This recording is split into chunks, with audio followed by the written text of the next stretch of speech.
Good morning everyone and welcome to all of you. आइए आज के इस वीडियो में हम ब्लाइंड, कॉल और आर्ग्यू के साथ फिक्स्ड प्रेपोजिशन की चर्चा करते हैं।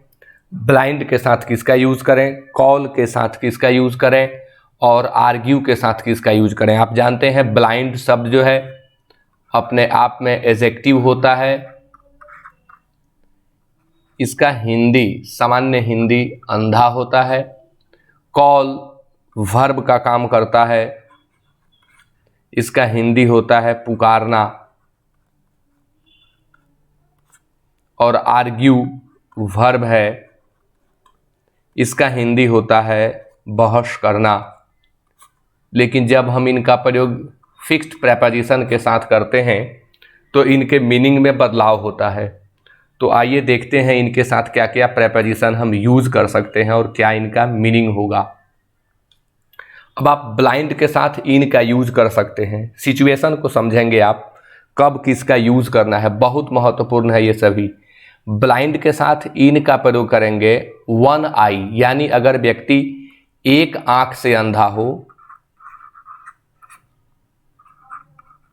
एक आंख से अंधा अगर व्यक्त करना है तो आप ब्लाइंड के साथ इनका प्रयोग करें।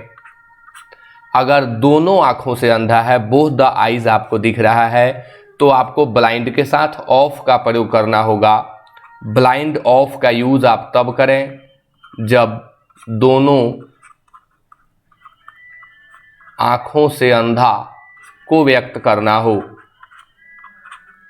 दोनों आंखों से अंधा ब्लाइंड के साथ टू का प्रयोग भी करते हैं और यह वर्ब फ्रेज का काम करने लगता है। Blind to one's faults means नज़रअंदाज करना, जिसको हम महतिया देना भी कहते हैं। नज़रअंदाज करना यानी किसी की कमियों को, किसी की गलतियों को अनदेखा कर देना, नज़रअंदाज कर देना। तो उस स्थिति में आप ब्लाइंड के बाद टू का प्रयोग करें। इस कड़ी में कुछ और प्रेपोजिशंस हमने लिए हैं। कॉल का सामान्य मीनिंग पुकारना होता है, लेकिन कॉल ऑन और कॉल एट ये दो फिक्स्ड प्रेपोजिशन यूज हमेशा आपको मिलेंगे। तो call on a person means होता है मिलना, किसी व्यक्ति से मिलना। कॉल ऑन ए पर्सन यानी ध्यान दें, कॉल के बाद जब भी प्रेपोजिशन का यूज करना हो तो आप ध्यान दें, अगर पर्सन की चर्चा हुई हो तो कॉल के बाद ऑन का, देखिए यहाँ पर्सन है इसलिए ऑन का प्रयोग करेंगे। प्लेस स्थान, तब कॉल के बाद आप एट का प्रयोग करेंगे। किसी स्थान पर मिलना यानी किसी व्यक्ति से ही आप मिलेंगे, लेकिन जब चर्चा स्थान की हो रही हो तो कॉल के बाद ऑन नहीं, एट का प्रयोग करें। हमेशा इनसे प्रश्न आया है एग्जामिनेशंस में। अब है आर्ग्यू के साथ क्या प्रेपोजिशन हम यूज करें।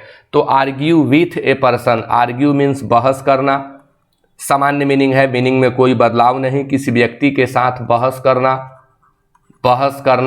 किसी व्यक्ति के साथ, पर्सन के साथ तो विद का प्रयोग करें। अब for, argue for a point यानी के पक्ष में। फॉर का प्रयोग के पक्ष में के अर्थ में होगा। के पक्ष में बहस करना, किसी टॉपिक के, किसी पॉइंट के, किसी व्यक्ति के पक्ष में। जैसे एडवोकेट्स हमारे पक्ष को रखते हैं तो वहाँ भी हम फॉर का प्रयोग करेंगे। तो के पक्ष में बहस करना और के विरुद्ध, जो प्रतिद्वंदी के एडवोकेट होते हैं वो हमारे अगेंस्ट अपने पॉइंट्स को रखते हैं। तो आर्ग्यू के साथ दोनों का प्रयोग होगा, फॉर का और अगेंस्ट का। फॉर का एंटोनिम होता है अगेंस्ट, के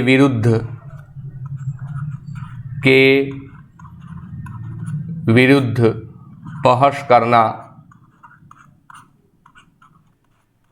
तो ये सभी प्रेपोजिशंस आप ध्यान में रखें और आइए इन पर फीलर्स देखते हैं।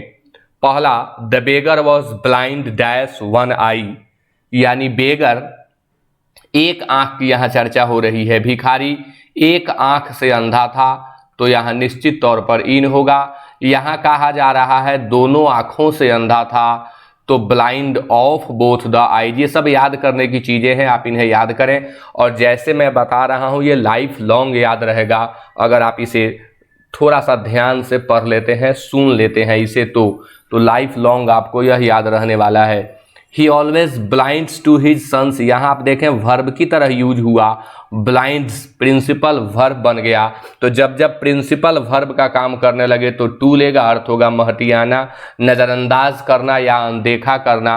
वह हमेशा अपने बेटे की शरारतों को अनदेखा कर देता है। मिसचीफ्स मीन्स शरारत। I called dash him dash his residence, मैं उससे उसके आवास पर मिला। तो कॉल के बाद ह्यूमन बीइंग है, हिम है, पर्सन है, इसलिए हम ऑन का प्रयोग करें। और आवास की बात हुई, स्थान की बात हुई तो एट का तो ध्यान रहे। कॉल के बाद ह्यूमन बीइंग आए तो ऑन, और प्लेस आए, पोजीशन आए तो एट का प्रयोग करते हैं। He was arguing dash me, human being है, आर्ग्यू के बाद ह्यूमन बीइंग आए तो he was arguing with me, वह मेरे साथ तर्क वितर्क कर रहा था, मेरे साथ बहस कर रहा था। He was arguing dash the topic but I was arguing dash it. स्पष्ट है कि अगर एक तरफ फॉर का प्रयोग करेंगे तो दूसरी तरफ हमें अगेंस्ट का प्रयोग करना होगा। यह जरूरी नहीं है कि पहले फॉर ही होगा और बाद में अगेंस्ट होगा, हम पहले भी अगेंस्ट लिख सकते हैं। He was arguing against the topic but I was arguing for it. तो दोनों ही स्थिति में वाक्य सही होगा। ऑप्शन पर डिपेंड करता है कि ऑप्शन में क्या दिया हुआ है। तो आज के इस वीडियो में आप लोगों ने ब्लाइंड, कॉल और आर्ग्यू के साथ फिक्स्ड प्रेपोजिशन को सीखा। अगर आपको वीडियो अच्छा लगे तो लाइक जरूर करें, शेयर जरूर करें, और चैनल पर पहली बार आए हैं तो सब्सक्राइब जरूर कर दें। Okay, thanks for watching.